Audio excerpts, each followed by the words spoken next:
You ask Tiger to solve. This deals with linear equations with one unknown. The final result is v equals -13. Let's solve it step by step. Simplify the expression. Group like terms.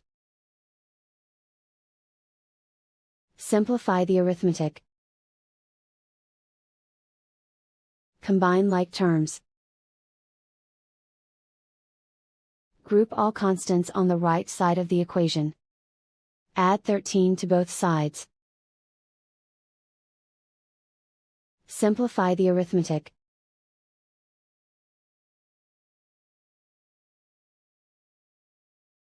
Convert the v into a positive number. Multiply both sides by -1.